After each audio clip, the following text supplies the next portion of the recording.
Hi everyone, Amy from Tuition Up here. Welcome back to my YouTube channel. Today we're going to be talking all about thinking skills, or to give it its proper name, metacognition. It's super important, really important. Even Albert Einstein agrees with me. He said, education is not the remembering of facts, but the training of the mind to think. And that's what we're going to do today. Let's go.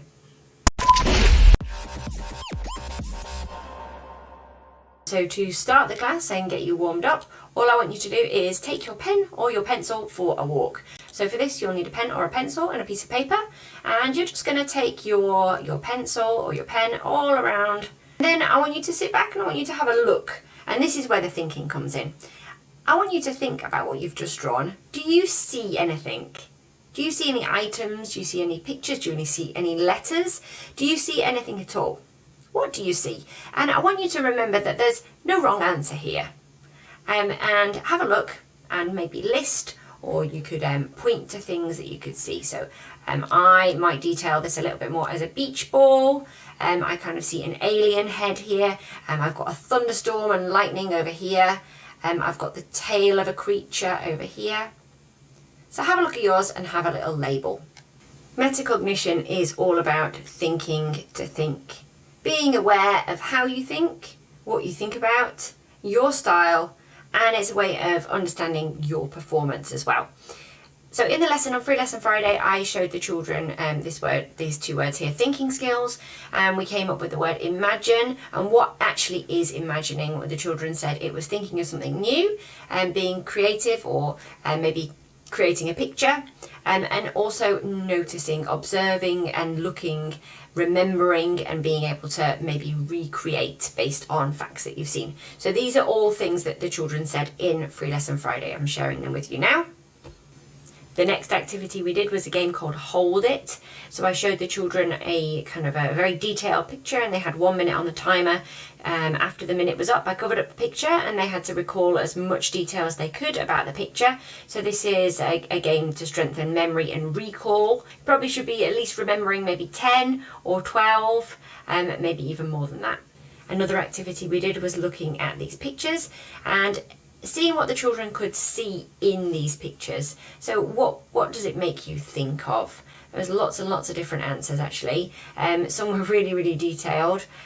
Some people found this harder than others, but the idea is that there is no wrong answer. You just go with the flow and you kind of say what the first thing is that comes into your head. There's lots of ways that the children can communicate this with me. So during Free Lesson Friday, they can write on the screen if they want. So their writing appears kind of here on the screen, or you can type in the chat, or they can wave at me or raise their hand in Zoom, and then we're able to have a conversation.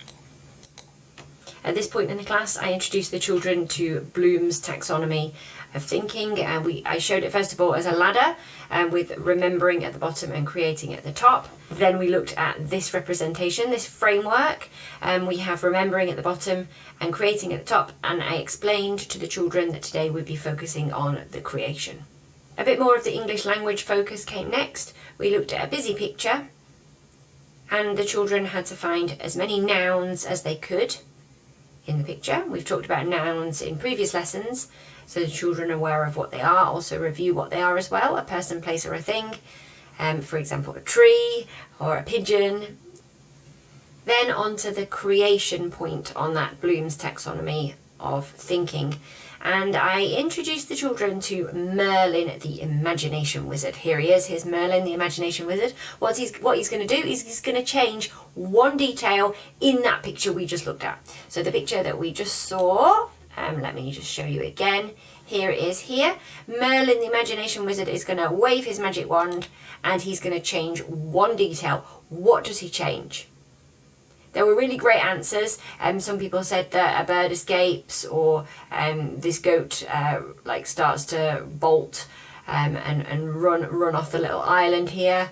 Someone falls over and has an accident. There was an earthquake, there was a volcano, lots of different things.